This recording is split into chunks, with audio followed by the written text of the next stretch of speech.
What would you do if a homeless man suddenly slapped a billionaire woman in public, only to later reveal he just saved her life? Hit like if you've ever been betrayed, and comment below where you're watching from.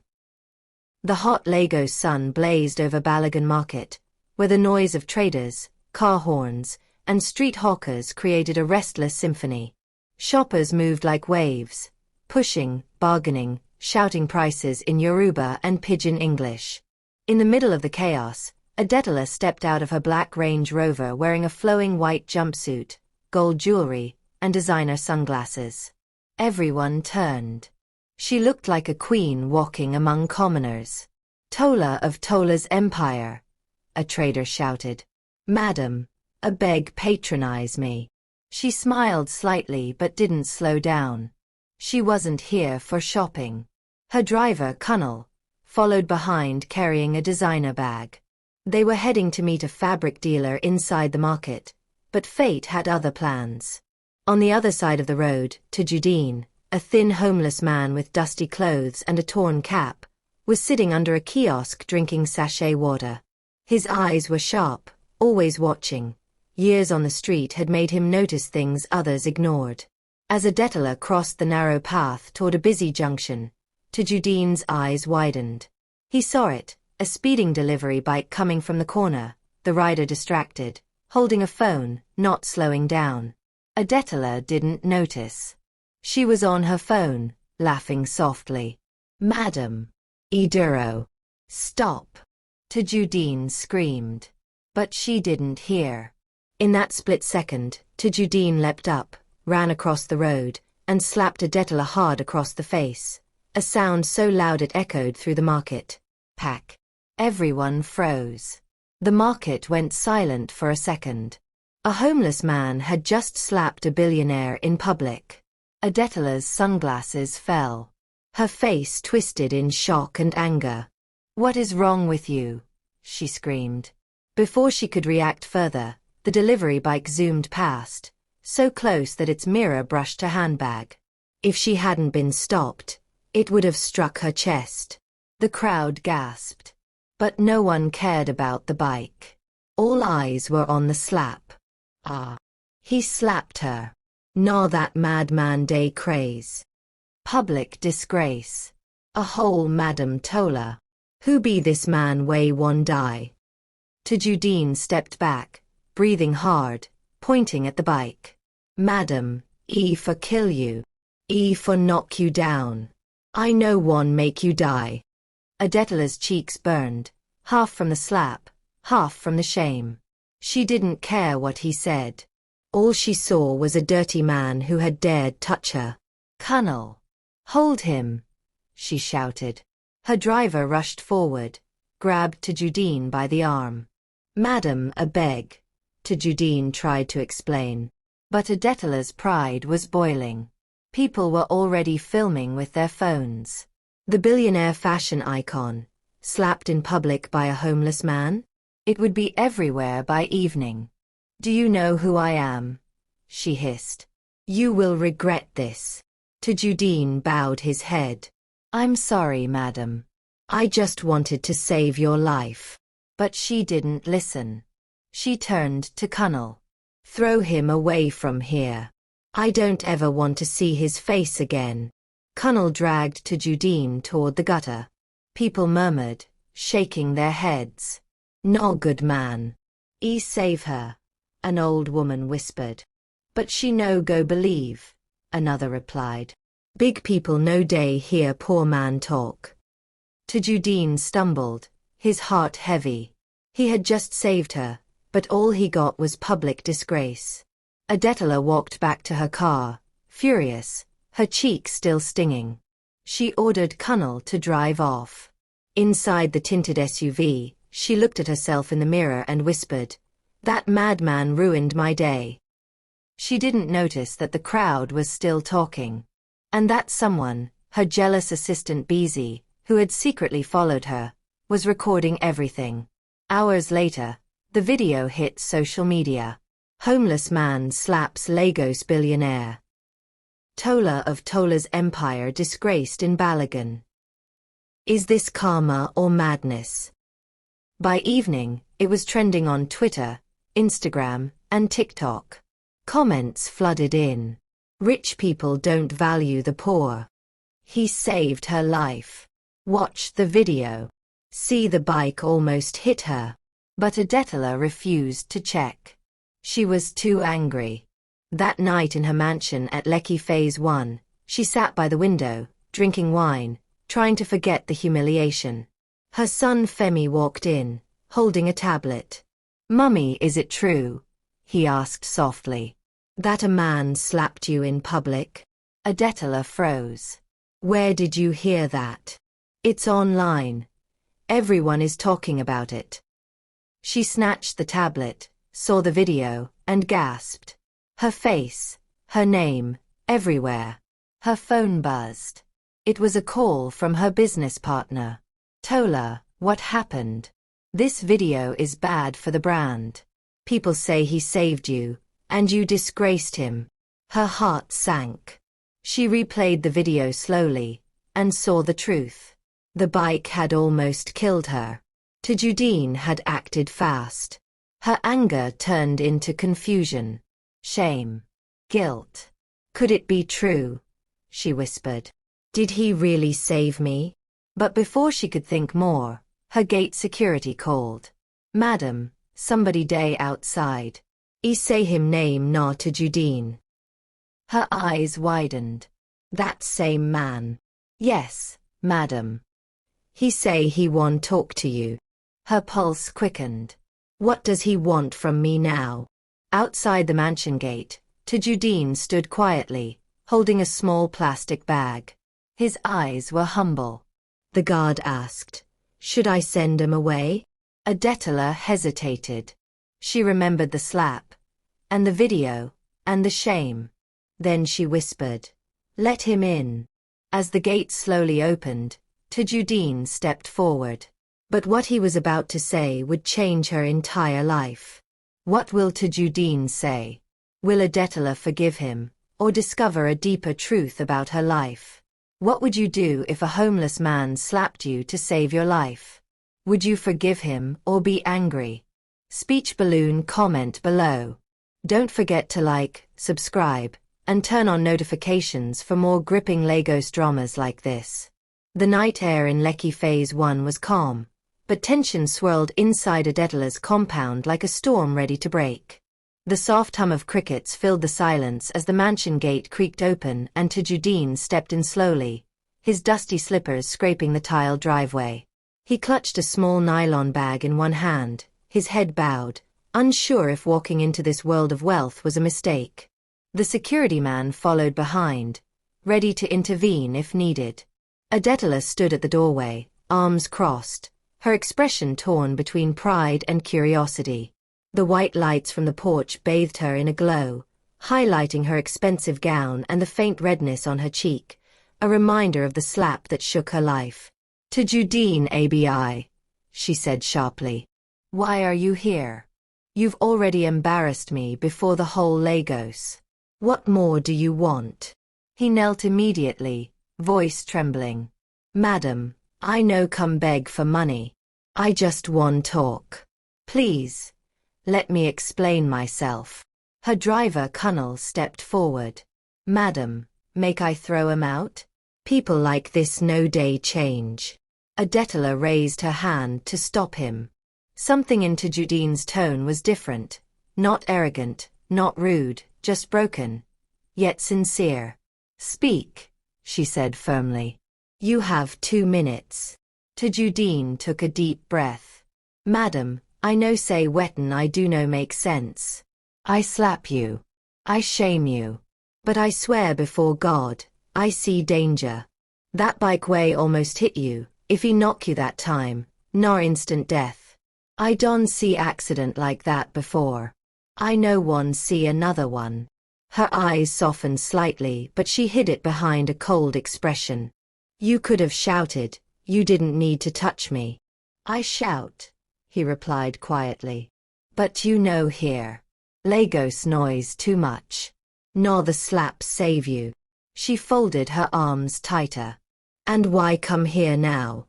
To ask for reward?" He shook his head. No, madam. I no want anything. I just want you to know I no mean harm. I fit day hungry, I fit day homeless, but my heart still clean. The honesty in his voice cut through her pride. For the first time, she looked at him properly, not as a nuisance, but as a man with a story. She sighed. All right. You've said your piece. You can go. Tajudeen nodded, picked up his nylon bag, and turned toward the gate. But just as he reached the driveway, Femi ran out from the house holding a plate. Mummy, wait! The boy shouted. He ran to Tajudeen and stretched out the plate. Here, sir. Take food. Adetola blinked. Femi. The boy smiled innocently. He saved your life, Mummy. Why can't we feed him? Tajudeen hesitated, eyes glistening with gratitude. God bless you, small boy. Adetola looked away, embarrassed. Her son's kindness exposed her own pride. Fine, she muttered. Let him eat. The guards brought a chair. Tajudeen sat at the edge of the veranda, eating slowly, rice and stew with fried plantain, savoring every bite as if it were gold. Inside the living room, Kunal whispered to Adetola, Madam, you sure say he's safe to keep him here? She glanced at the door where Tajudeen sat quietly. He doesn't look dangerous. Just tired. Her phone buzzed again. Another trending post flashed across Instagram. Homeless hero saves Lagos billionaire. Public disgrace turns miracle. The comment section was split, some mocking her, others praising him. The humiliation still burned, but so did a new feeling, guilt. Later that night, after Tajudeen finished eating, he stood to leave. Thank you, madam. Thank you, small boy. God go bless Una. But as he walked toward the gate, he stumbled slightly, clutching his stomach. Femi gasped. Mummy, he's sick. Adetola rushed forward. Are you all right? Tajudeen tried to smile. No hunger day disturb me. Sometimes 2 days I no chop. Without thinking, she ordered. Kunal, take him to the boys' quarters. He can sleep there tonight. Kunal's eyes widened. Madam. She shot him a look. Do as I say. Tajudeen knelt again, tears in his eyes. Ah. God bless you, madam. I no expect am. Don't thank me yet, she said softly. Just rest. By morning, the entire mansion was buzzing with whispers. The billionaire who once chased a homeless man away had now given him shelter. Even Beezy, her personal assistant, couldn't believe it. When she arrived at the office, Beezy asked, pretending to be concerned, Madam, you sure say this thing no go spoil your image more. People online day talk say you pity am to cover shame. Adetola sighed. Let them talk. I just want peace. But peace was far. That afternoon, she received an anonymous email. Subject. You think you know the man who slapped you? Think again. Body. He's not just a homeless man. He has a past connected to your late husband. Her hands trembled. What is this? She tried replying, but the sender was untraceable. Her heart pounded. My husband.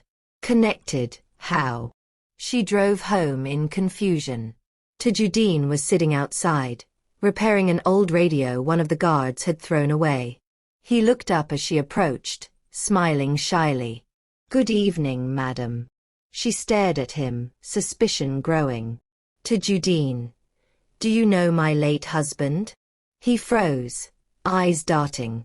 Your husband? Yes. Do you know him? He swallowed hard. Madam, I know one cause Warola. Tajudeen, she snapped. Answer me.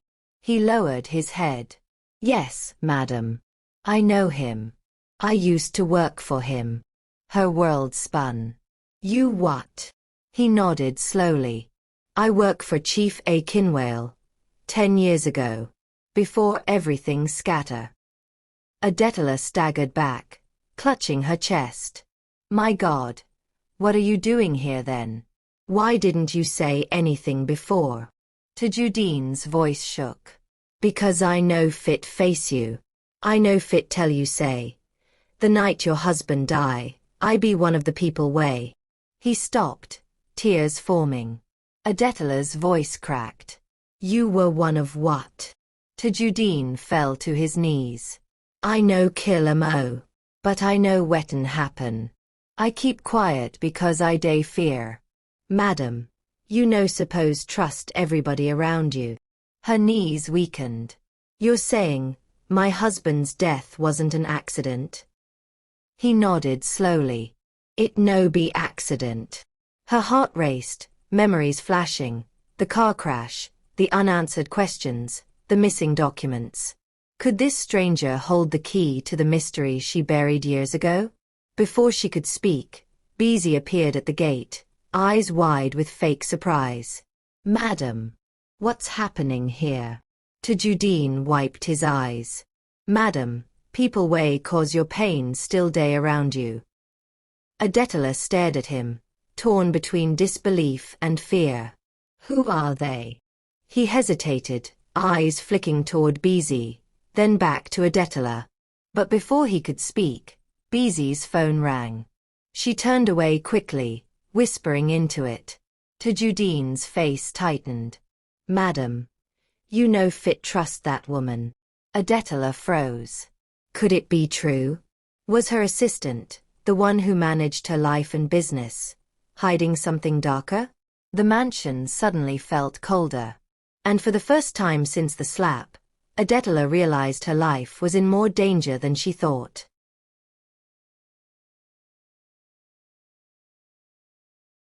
The early morning sun spread golden light over Lekki Phase 1, but inside Adetala's mansion, the air was heavy with tension.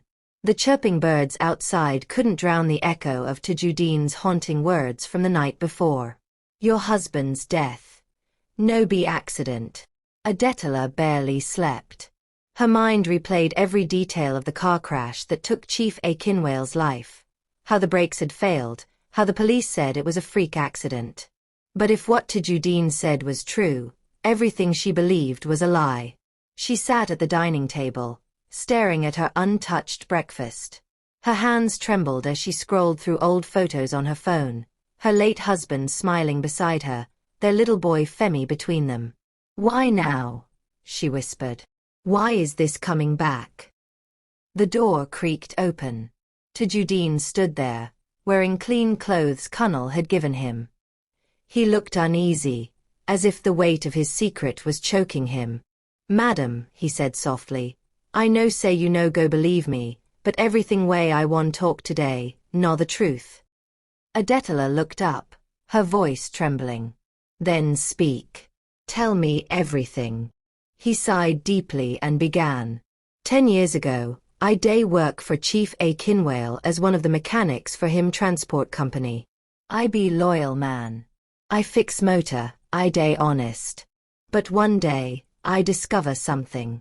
He paused, looking around to be sure no one was listening. I see that one of the senior managers, Mr. Gok, day steal company money. Millions. I tell Chief, and Chief vex. He say he go sack after he return from one business trip. Adetala leaned forward, heart pounding.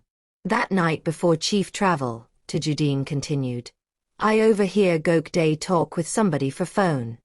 He say, if Chief talk, we go silence Her eyes widened.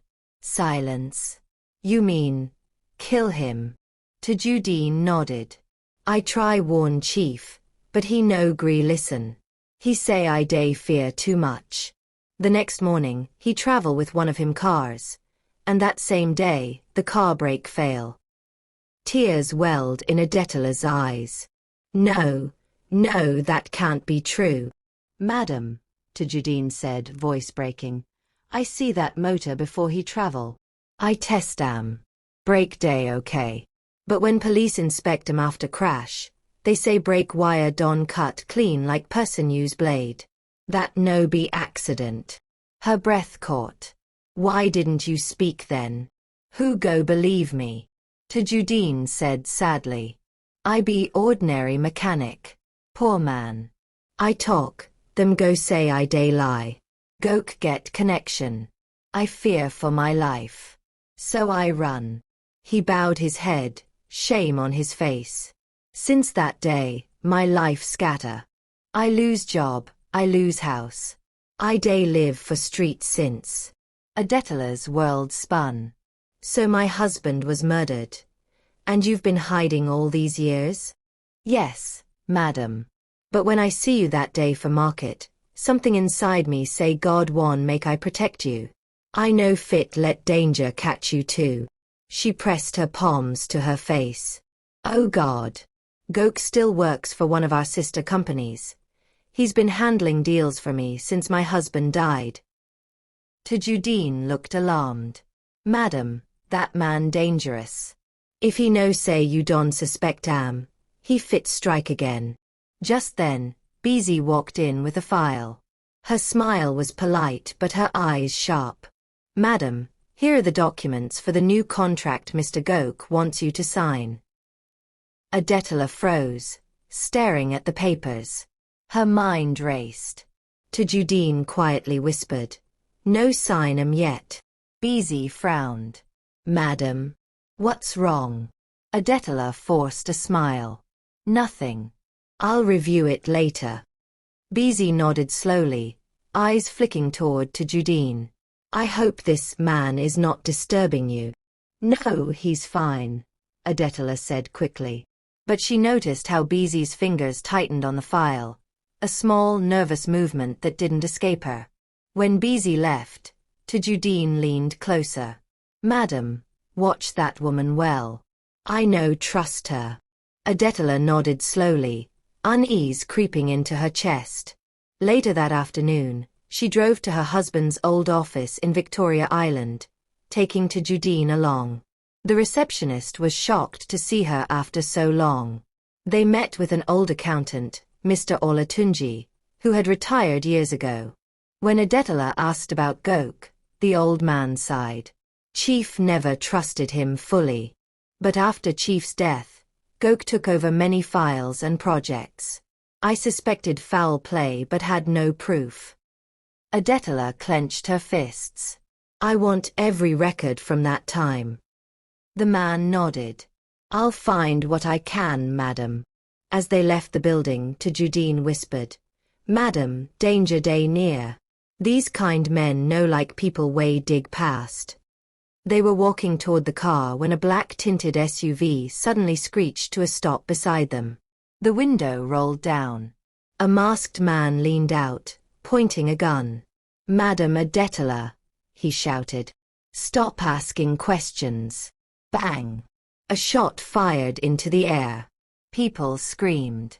Tajudeen grabbed Adetala's arm and pulled her behind a parked car as the SUV sped off. Adetala's heart thudded wildly. They just tried to scare me. Tajudeen's eyes were cold. No be scare. No warning. She clutched his arm. What do I do, Taju?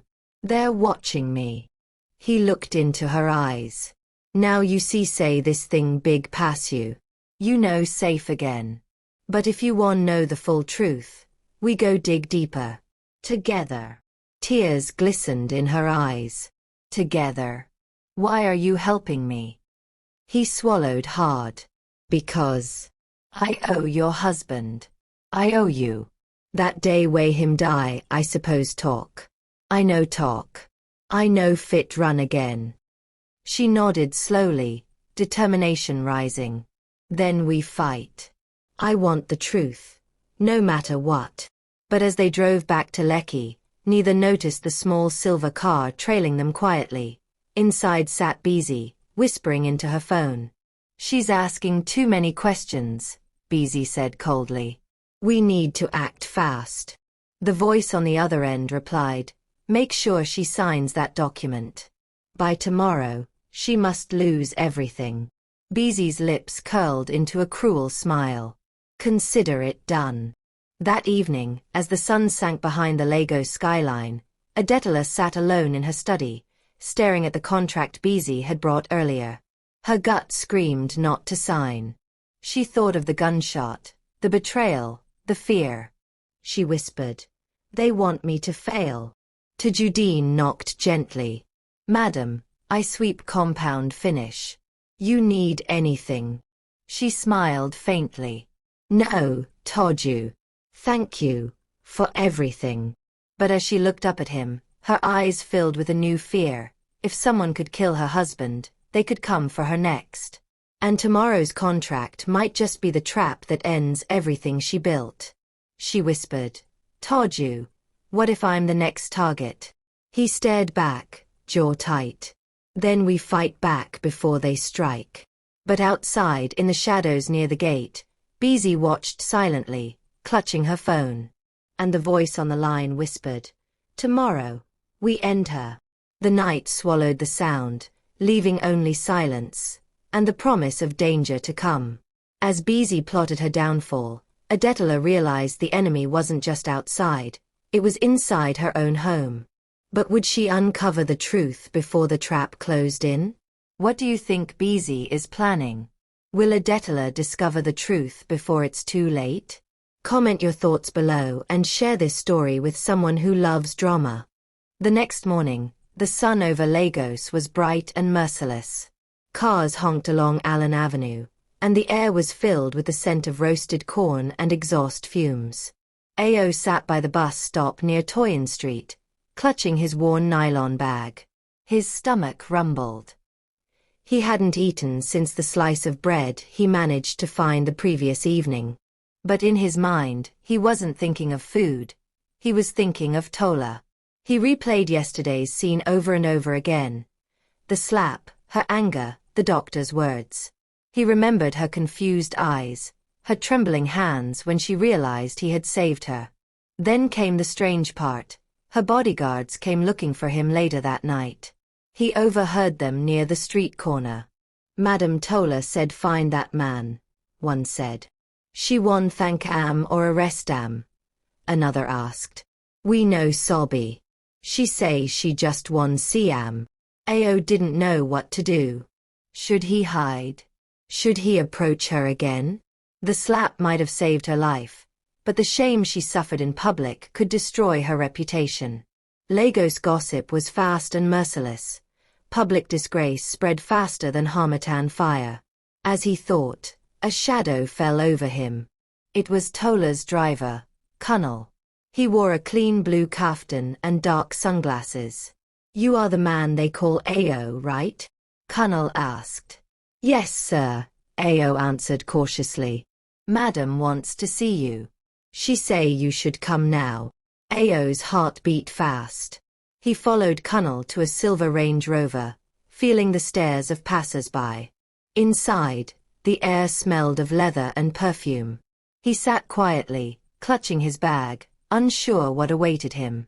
Minutes later, they pulled up in front of a massive mansion in Lekki Phase 1.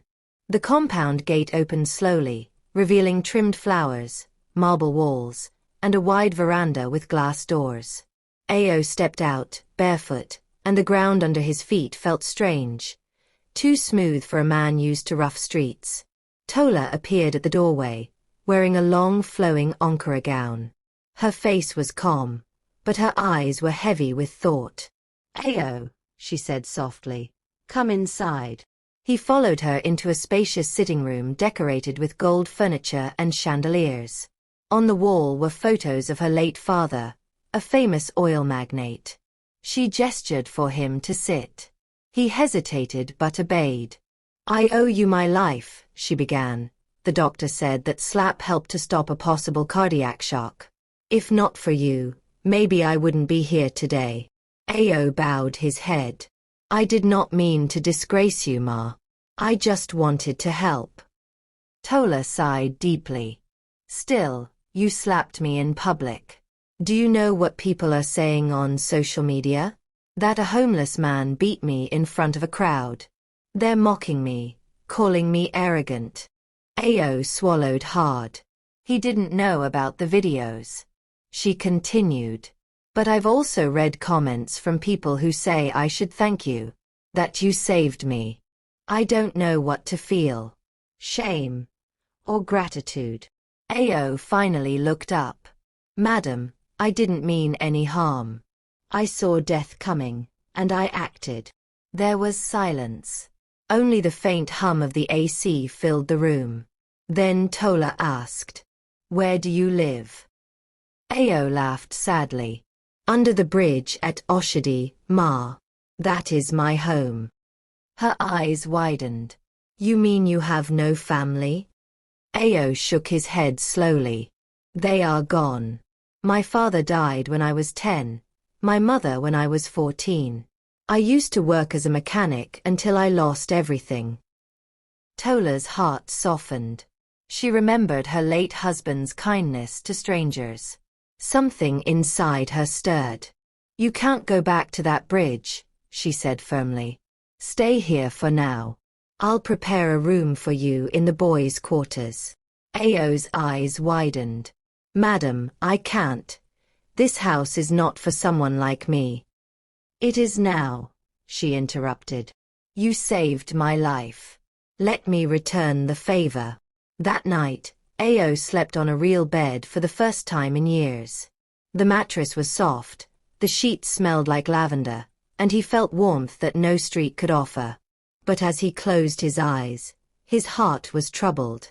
He overheard the bodyguards whispering outside. "Madam won make him stay here? For wetin? No be ordinary gratitude. I think she day plan something." The next morning, he woke up to a louder whisper, this time from a woman's voice inside the mansion. "Madam, why is that homeless man still here? People will talk. What if he steals?" It was her aunt, Mama Risi, a wealthy widow who often visited. "Ao is not a thief," Tola replied. "He's my savior." But Mama Risi's words were sharp. "Tola, you are a billionaire. People are already gossiping that you've gone mad after that slap. If you let that man stay here, your reputation is finished." Tola froze. The fear of public disgrace returned. Lagos society could destroy her in days. As she turned to Ao, her eyes were filled with conflict, between gratitude and fear. Then suddenly, her phone rang. The screen flashed a trending news alert. "Billionaire single harbors homeless man who slapped her." Her hand trembled as she read the comments below. Some said she was humble. Others said she had lost her mind. She looked at Ao and whispered, "What have you done to my life?" Ao stood in shock. "Madam, I never meant to bring shame to you." But the sound of car horns outside grew louder. Reporters were already at the gate. Cameras flashed through the fence. Tola rushed to the window and gasped. A crowd had gathered outside her mansion. Neighbors, journalists, and curious onlookers chanting, "Show us the man.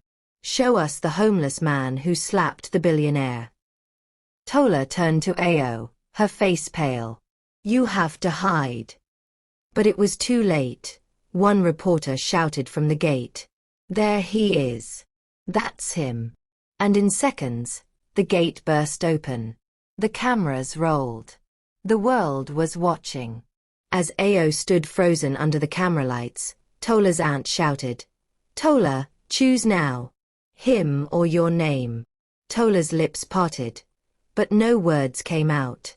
The flash of cameras blinded Ao. The reporters shouted questions all at once, their voices rising above the noise of honking cars and curious neighbors gathering outside the gate. "Madam Tola, is it true you've hired the homeless man who slapped you?" "Ao, why did you hit her? Was it for money? Did he save your life, or is this all a stunt?" The mansion that once stood as a symbol of luxury had become a stage of chaos.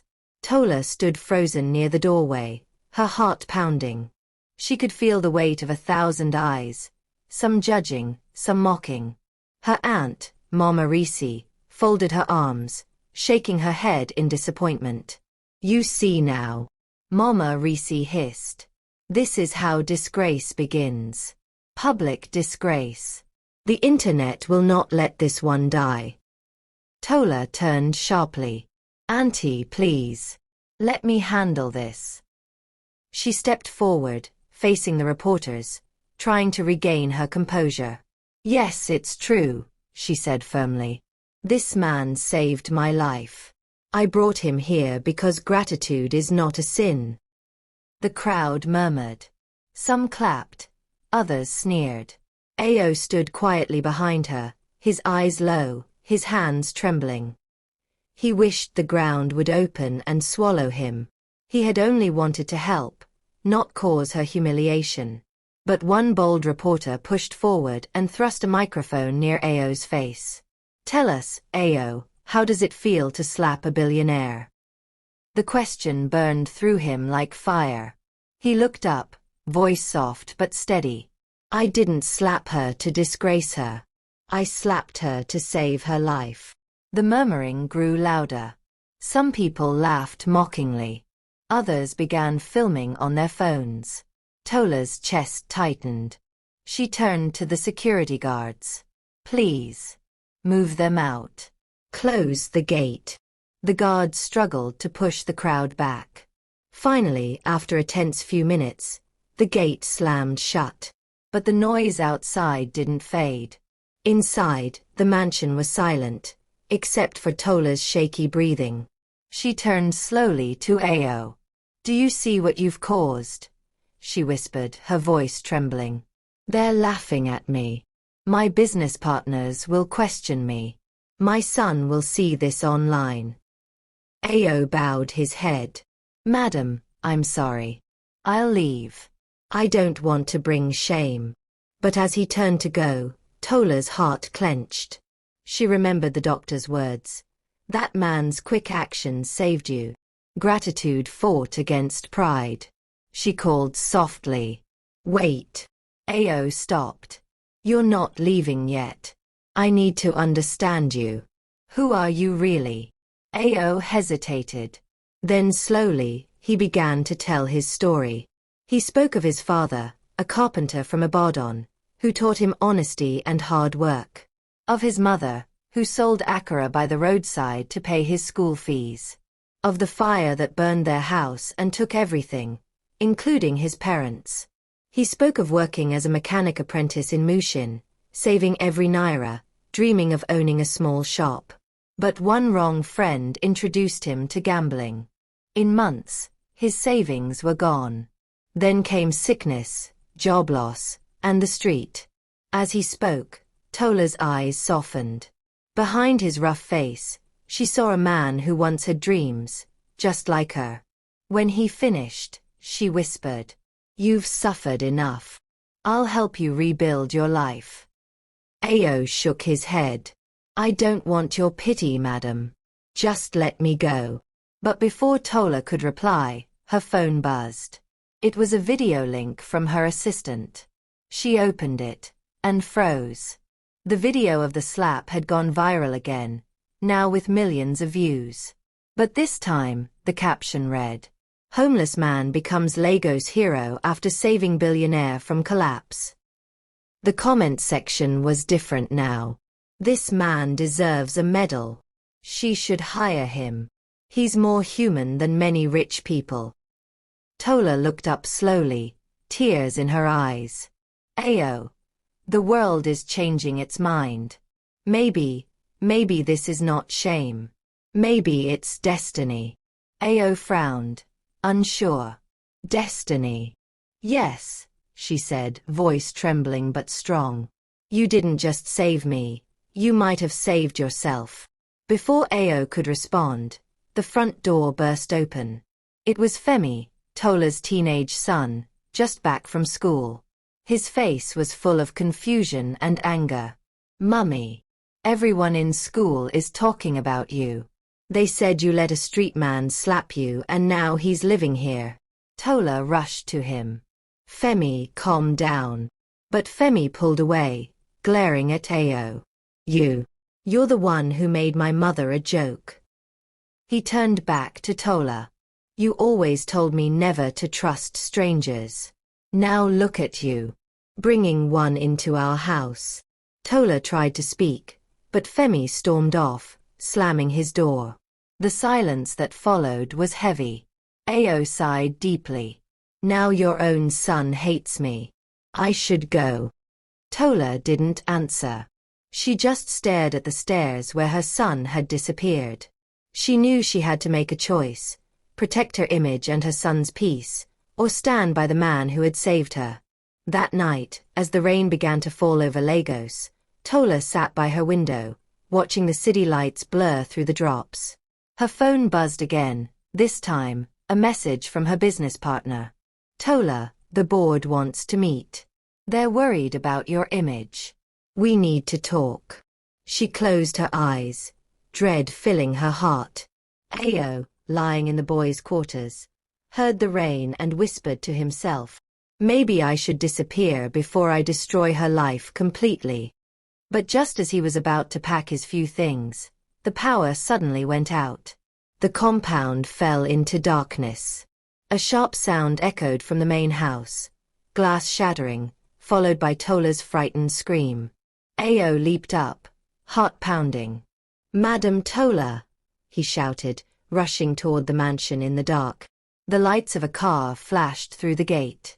Someone was inside the compound, and a voice called from the shadows.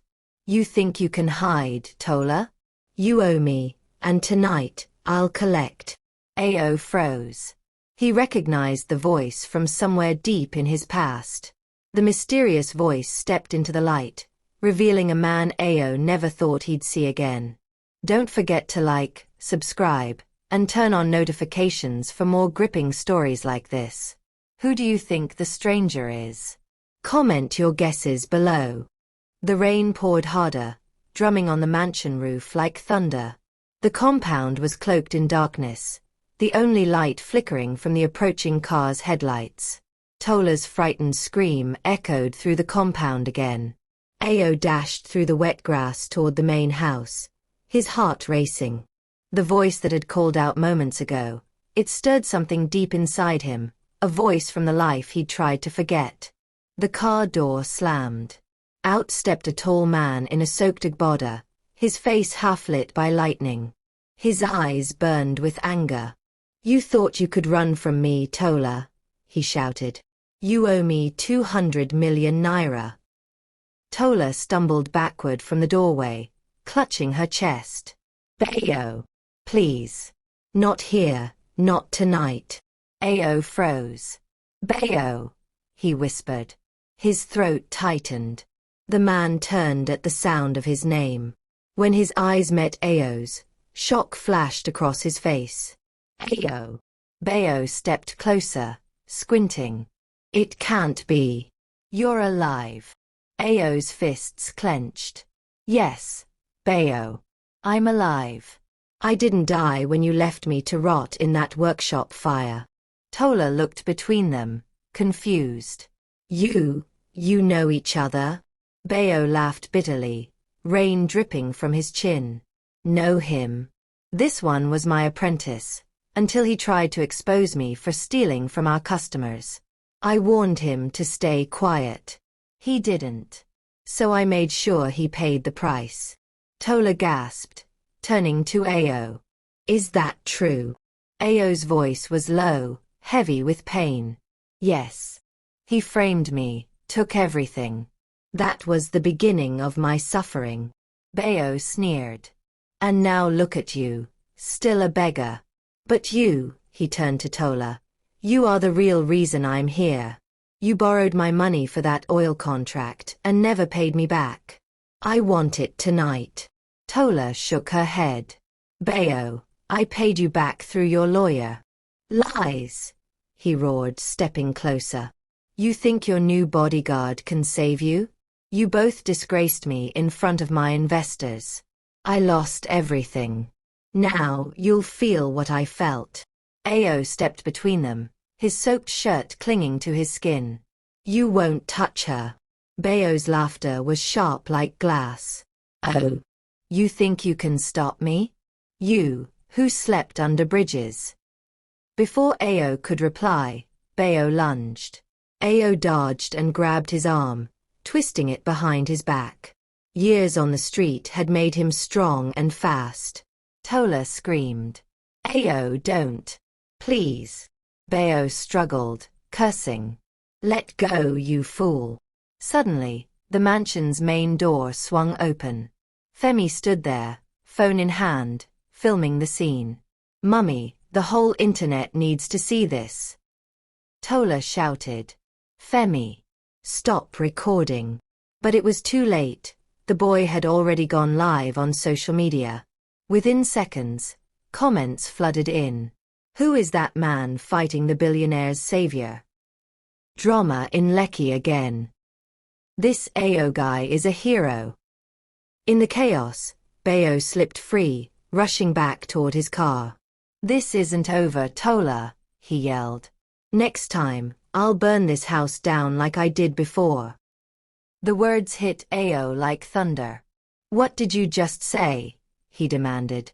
Bao smirked. Oh, you didn't know? The fire that ruined your life. I lit it. You thought it was an accident.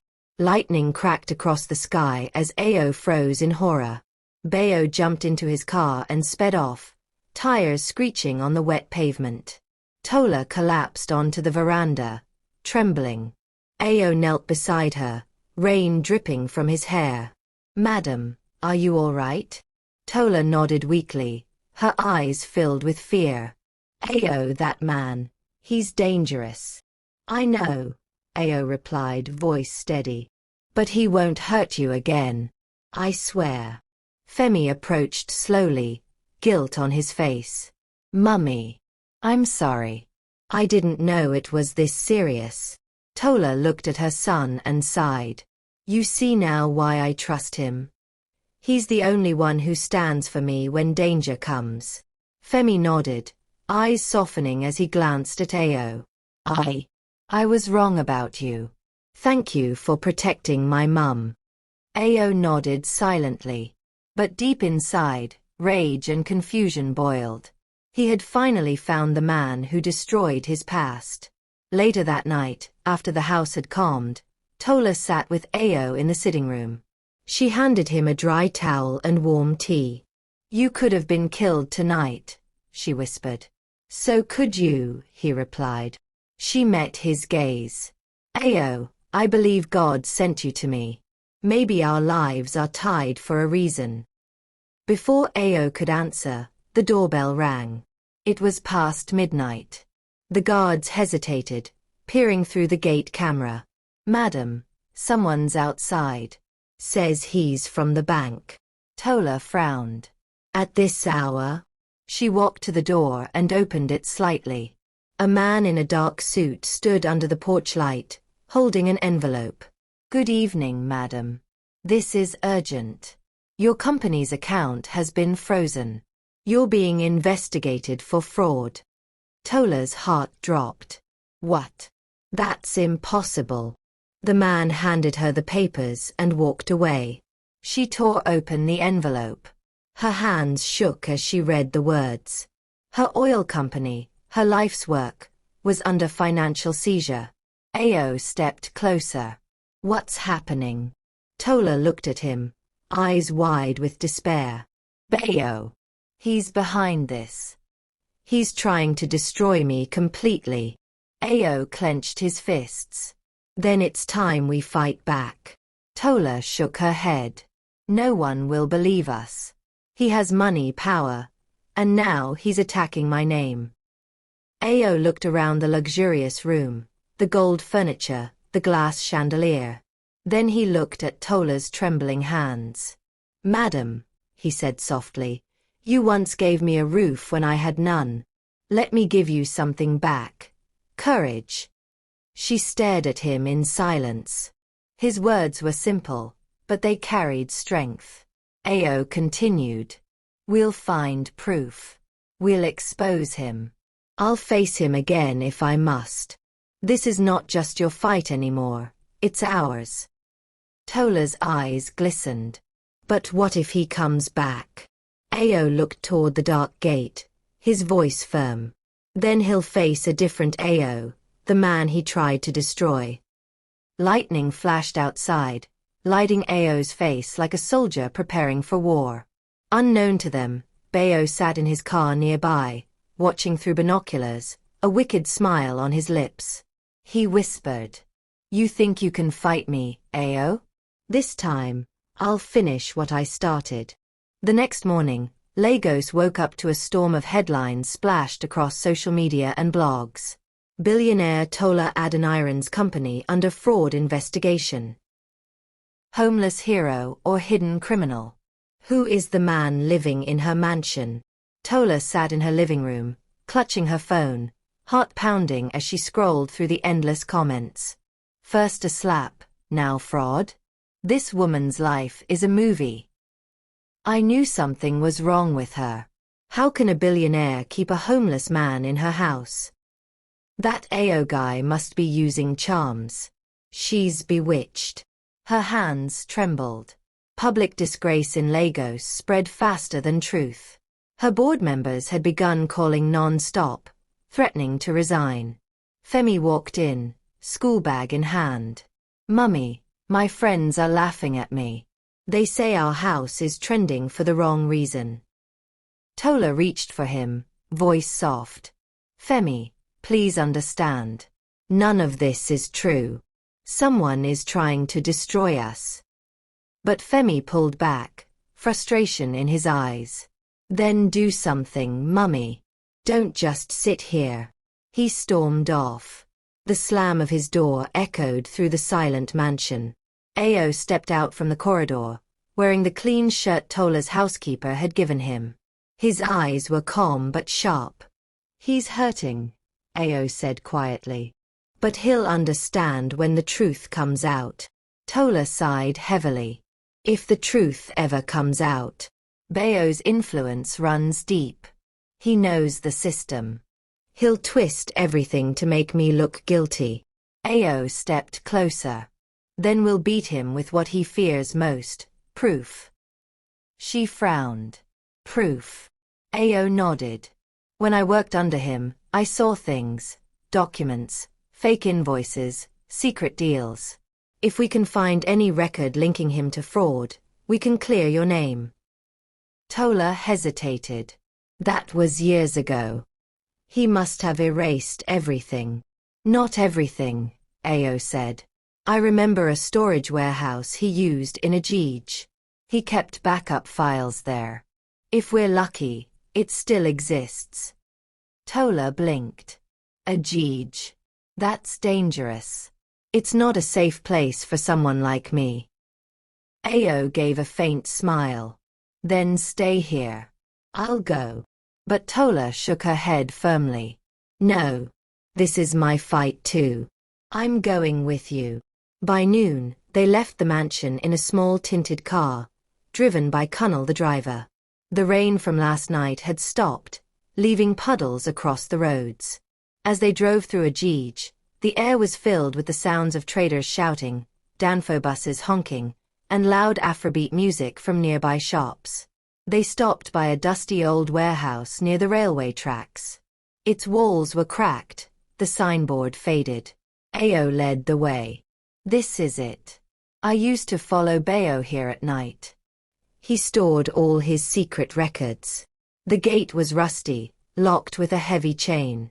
Tola glanced around nervously. "What if someone's watching us?" Before Ao could answer, a voice behind them barked. "Hey! Who goes there?" Two young men emerged from the corner, area boys, wearing slippers and torn shirts, their eyes suspicious. "Una day find wetten for here?"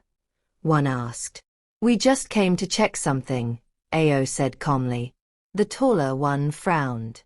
"This place no be Una own. If Una no drop something, Una no fit enter." Ao sighed and reached into his pocket, pulling out a few crumpled Naira notes. "Take this. We'll only stay for a few minutes." The boys snatched the money, grinned, and waved them in. "Make Una quick, oh, before Oga come back." Inside, the air was thick with dust. Wooden shelves lined the walls, filled with old boxes, faded folders, and broken furniture. Tola covered her nose. How do we even start? AO scanned the shelves. We look for anything labeled Santos Holdings. That was the shell company Bayo used for his deals. Minutes turned into hours as they searched. Finally, AO opened a box marked SH 2017 and froze. Madam, look at this. He pulled out a stack of documents, contracts with forged signatures, fake receipts, and bank transfers in Tola's company's name. Tola's eyes widened. Oh my God. He's been using my business name to launder money. AO nodded grimly. This is the proof we need. But just as they began packing the documents, the sound of footsteps echoed behind them. Tola turned, her breath catching. Bayo stood at the entrance, flanked by 2 bodyguards. His eyes glinted with fury. I knew you'd come here, AO, he said coldly. You think you can steal from me again?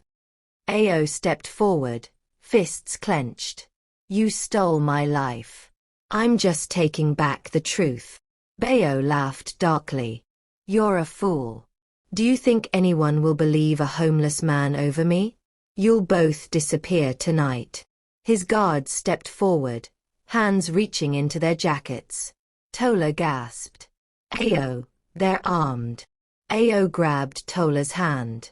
Run. They bolted toward the back exit, papers clutched in AO's arm. Bullets cracked through the air as they ducked behind an old shelf. Glass shattered. Dust filled the room. They sprinted through the back door into the muddy alley, hearts pounding. Behind them, Bayo's voice roared. You can't hide from me. Lagos is mine. AO and Tola stumbled into the street, panting, soaked in sweat. A passing Kiki Napep slowed down, and AO waved frantically. Ogre, please. Drive us out of here. The driver, sensing danger, sped off the moment they climbed in. As the Kiki wove through the crowded market streets, Tola clutched the documents tightly against her chest. AO, if we can show these to the media or the bank, they'll see the truth. AO nodded. Yes. But Bayo won't stop. He'll come after us harder now. Tola's voice trembled. Then what do we do?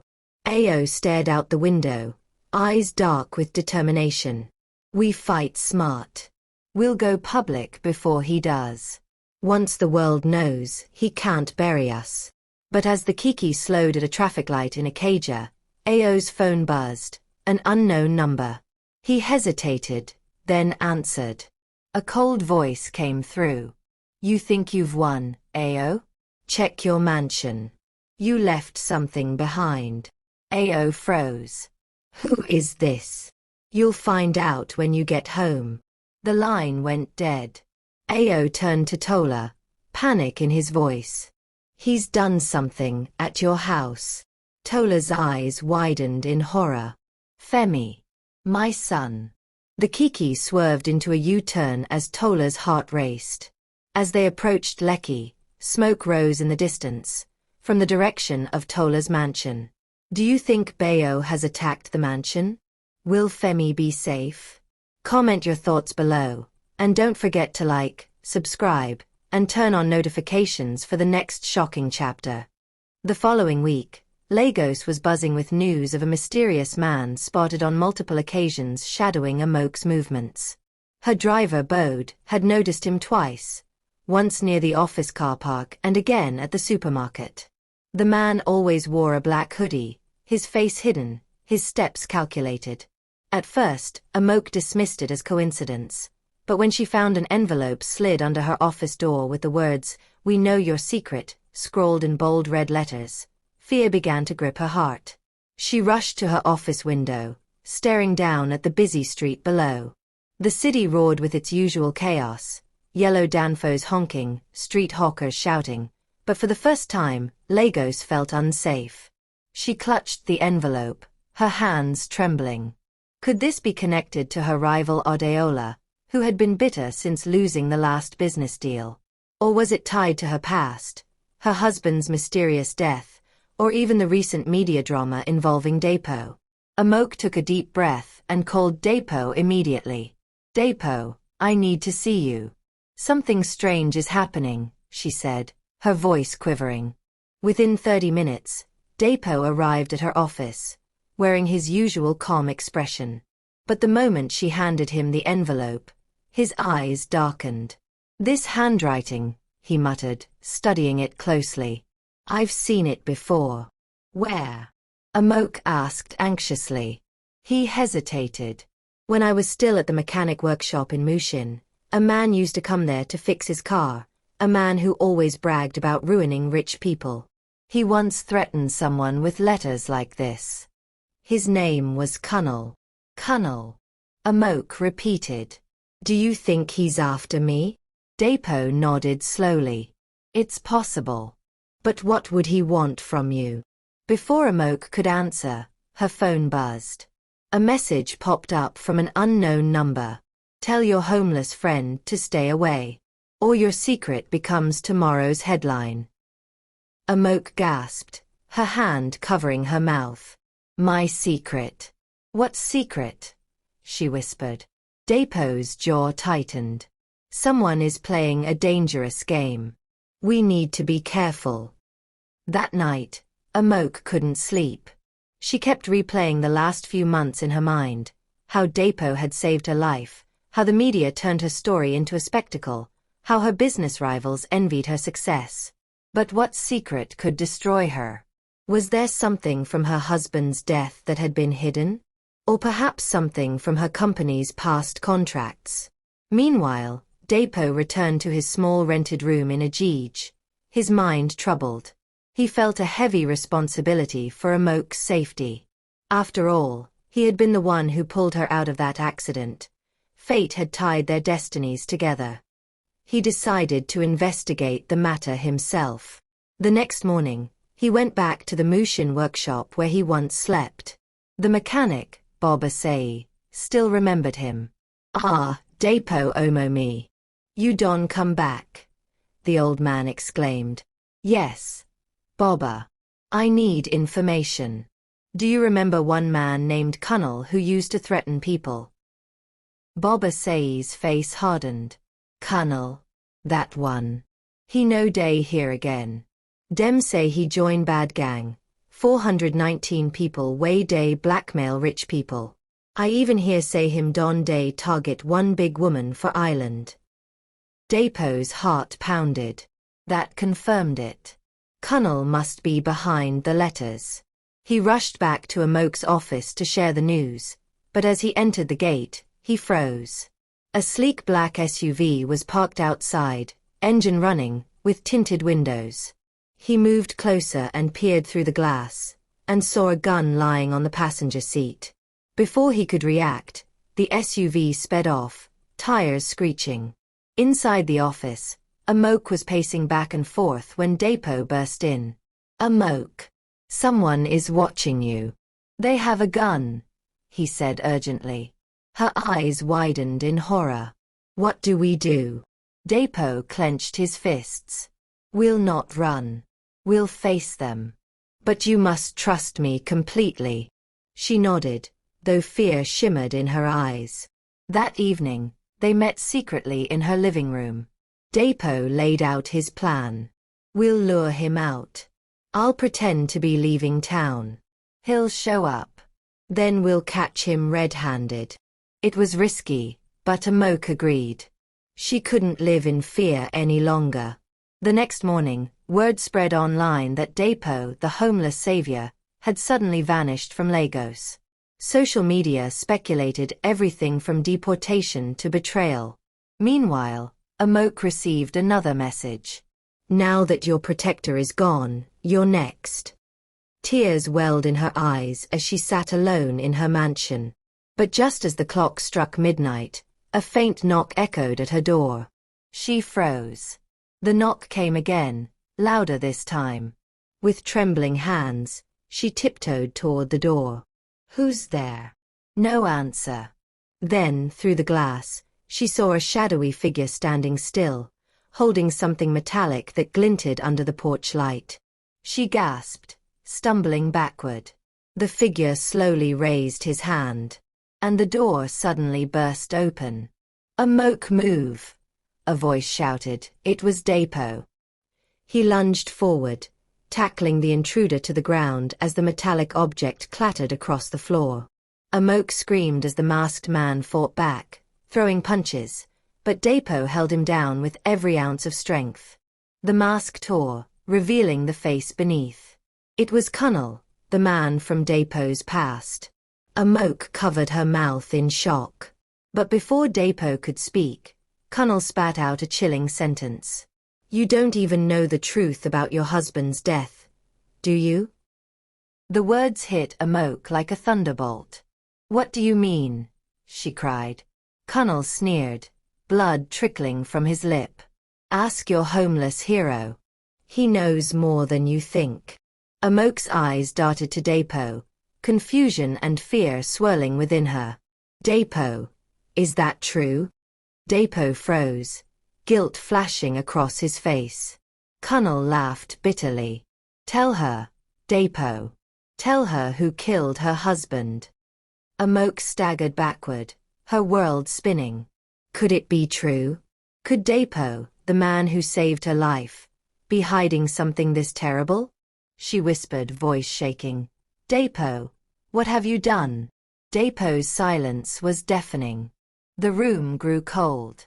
Kunnal smirked. "Now you know why he slapped you that day. It wasn't just fate, it was guilt." Amok's breath caught in her throat. The truth, or the lie, hung heavy between them, tearing at everything they had built. Amok faces the man who threatened her, and a shocking accusation that Dapo may be connected to her husband's death. The silence that followed Kunnal's accusation was heavy, so heavy it seemed to choke the air out of the room. Amok's heart raced wildly as her eyes darted between Dapo and Kunnal. Her savior, her protector. Could he really be hiding something about her husband's death? Tears welled in her eyes. "Dapo, please, talk to me. What is he saying? Tell me it's not true."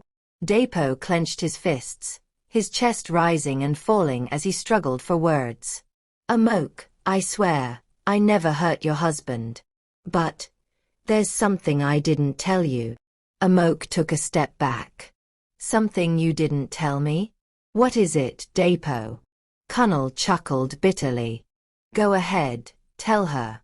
Or should I?" Dapo turned to Kunnal sharply. "Shut up." But it was too late. Kunnal spoke. "Your husband, Chief Bamadil, came to Mushin 2 years ago. He owed some dangerous men. He promised to pay them but didn't. They wanted to teach him a lesson, so they hired me to scare him." Amok's mouth fell open. You what?" Kunnal continued. "We set up a trap on the highway. But that day, I backed out. I didn't want blood on my hands. Dapo was there too. He saw the crash." Dapo's voice trembled as he finally spoke. "It's true. I was there that night. I was walking home from the workshop when I saw the accident. I tried to save your husband, Amok, but it was too late. He died before I could pull him out of the car." Amok's hands flew to her face as tears streamed down. "You were there. All this time. And you didn't tell me?" "I didn't want to reopen your pain," Dapo said, his voice cracking. "I thought the past was buried. I never knew Kunnal would use it against us." Kunnal sneered. "You both think love and kindness erase the truth? Lagos doesn't forget." Amok's mind was spinning. She felt betrayed, confused, and angry all at once. "Dapo, you should have told me. You should have told me from the beginning." "I wanted to," Dapo pleaded, "but I was afraid you'd never trust me again." "I never hurt him, Amok. I swear on my life." Before she could respond, Kunnal made a sudden move. He lunged toward the table, grabbing the metallic object from earlier. It wasn't a gun, but a taser. He pressed the button, electricity crackling. None of you is leaving here alive, he shouted. Amok screamed as Dapo moved quickly, tackling Kunnal to the ground. The taser sparked wildly, striking the floor, sending a flash of light across the room. They struggled, rolling across the tiles, knocking over a glass table. Dapo pinned Kunnal's arm, wrenching the taser from his hand and tossing it aside. Why are you doing this, Kunnal? Dapo shouted. You could have walked away. Kunnal spat blood. Because she ruined my life. Her company took my family's land for that stupid estate in Lekki. My father died of heartbreak. Now she'll feel the same pain. Amok gasped, realization dawning. She remembered the project. Years ago, her company acquired land through a government contract. Could this man's family have been one of the displaced? Tears filled her eyes again. Kunnal, I didn't know. I never knew your family suffered. But Kunnal only laughed bitterly. Your ignorance doesn't erase my pain. Before Dapo could restrain him further, Kunnal shoved him off and bolted through the door. Dapo, stop him! Amok cried. Dapo sprinted after him, leaping over the steps as Kunnal dashed into the compound. The gate was open, and a motorcycle roared nearby. Kunnal jumped on and vanished into the Lagos night, his laughter echoing. Dapo returned moments later, breathless. He's gone. Amok sank to the floor, her body shaking. What have I gotten myself into? Dapo knelt beside her, placing a gentle hand on her shoulder. It's not your fault. But we can't let fear control us. We'll find him. And we'll clear this mess together. She looked into his eyes, seeing the sincerity there. Despite the secrets, despite the chaos, she still trusted him. Somewhere deep down, she knew Dapo's heart was pure. The next morning, news broke that Kunnal had uploaded a video online accusing Amok of destroying his family and hiding the truth about her husband's death. Social media exploded with comments. Some believed him, others defended Amok. #Amok scandal began trending on X, Twitter. Her company's board called an emergency meeting. Investors began to panic. When Amok arrived at the office, reporters surrounded her, flashing cameras and shouting questions. Mrs. Amok, did you know about your husband's accident? Is it true you bribed your way out of a land deal? Who is the homeless man in the story? Dapo tried to shield her, but the noise was deafening. Inside, the board members glared at her. Mr. Adebayo, her longest-serving partner, stood up. Amok, we're losing clients. You need to step down as CEO until this is cleared. Amok's lips trembled. Step down? But I built this company. Reputation is everything, another board member cut in. Right now, yours is damaged. Her heart sank. Everything she had worked for, her company, her respect, was slipping away because of a lie. Later that night, she sat alone in her mansion, staring out the window. Dapo walked in quietly, holding a small file. I found something, he said. She turned to him, eyes weary. What is it? He opened the file. Inside were documents from years ago. This proves your husband's death wasn't an accident. It was a setup. Kunnal's gang planned it, but they were hired by someone inside your husband's company. Amok's breath caught. Someone inside? Yes, Dapo said, pointing to a name on the paper. Odeola. The same woman who's been trying to take over your business. Amok's eyes widened. Odeola? She was my friend. Dapo nodded grimly. She used Kunnal, and now she's using his pain to destroy you. Amok's sorrow turned to fire. She stood up, her voice firm. Then we'll fight back. I've been silent too long.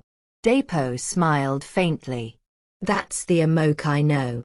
But before they could plan their next move, the mansion lights suddenly flickered, then went out completely. The room plunged into darkness.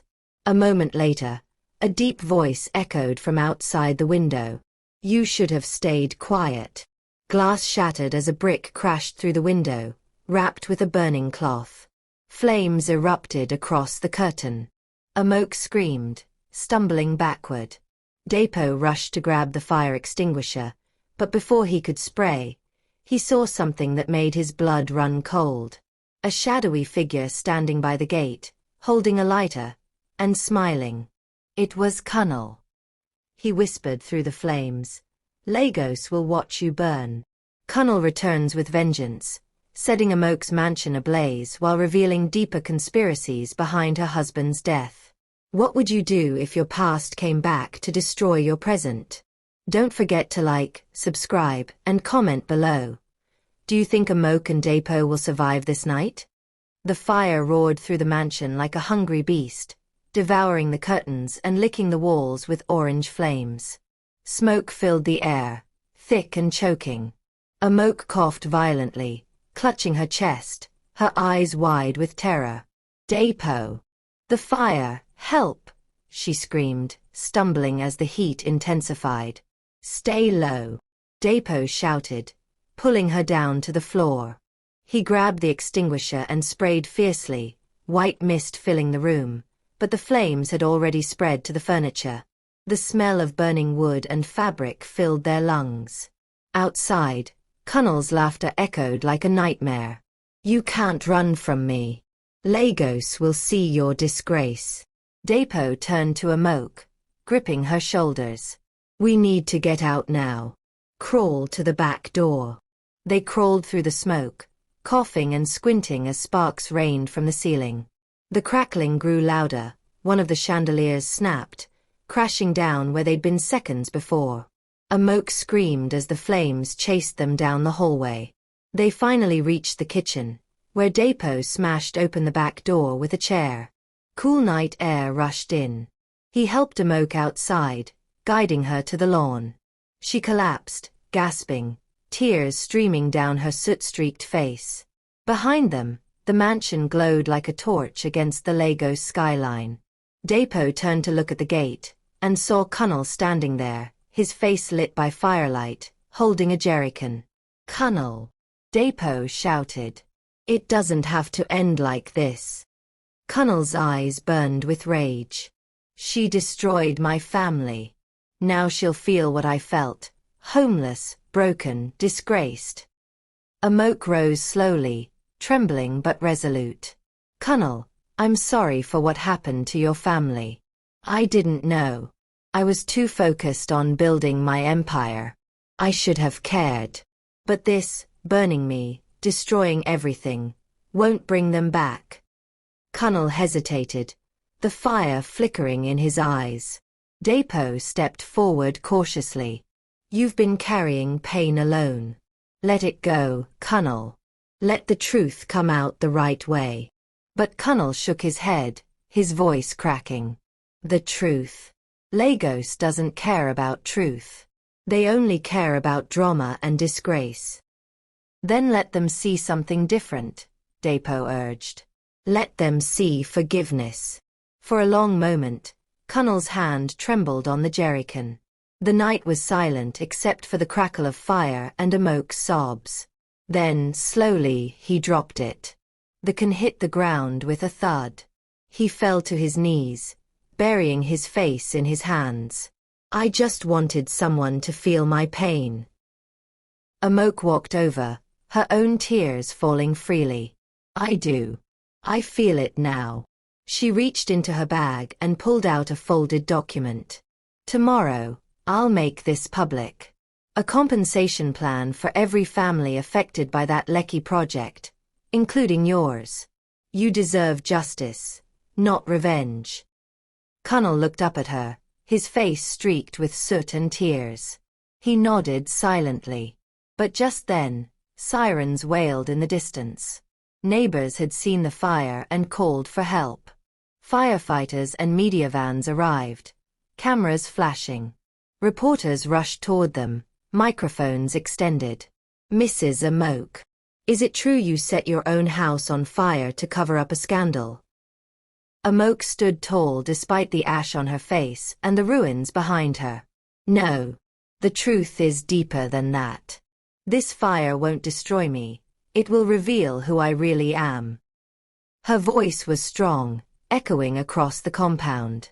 I built my empire to create hope, not pain. Starting tomorrow, I'll rebuild, this time with compassion. The cameras flashed. For the first time, Amok didn't hide. She turned to Dapo, her eyes soft with gratitude. If you hadn't slapped me that day, I wouldn't be alive to face this truth. Dapo smiled faintly. Sometimes, fate uses pain to save us. The firefighters extinguished the flames, leaving only smoke and ruins behind. But within the ashes, something new had begun: healing. 3 weeks later, the news carried a different story. Billionaire single mom launches foundation for displaced families, partners with former homeless man who saved her life. Amok and Dapo stood before a crowd in Lagos, inaugurating a new housing project. Cameras rolled, capturing their smiles. Kunal, now part of the foundation team, stood beside them. The pain in his eyes had softened into purpose. Amok addressed the audience. I once thought success was about power. Now I know it's about people. Lagos taught me that true wealth is compassion. The crowd applauded. As the event ended, Amok turned to Dapo. You've given me more than safety, Dapo. You gave me a second chance. He nodded humbly. And you gave me a home. They looked at the skyline, the city that had broken and rebuilt them both. In the distance, the sun dipped below the horizon, painting the sky gold. Their story, born of disgrace and fire, had become one of redemption. And in Lagos, where everyone watched, they had found peace. Amok rebuilds her life from the ashes, turning public disgrace into a story of redemption with Dapo by her side, proving that sometimes the greatest saviors come from the most unexpected places. What would you do if the person who saved your life also helped rebuild your soul? If this story touched your heart, like, share, and subscribe for more powerful true life dramas from Africa. Comment below what lesson you learned from Amok's journey, forgiveness or resilience. And don't forget to turn on notifications so you never miss the next gripping story.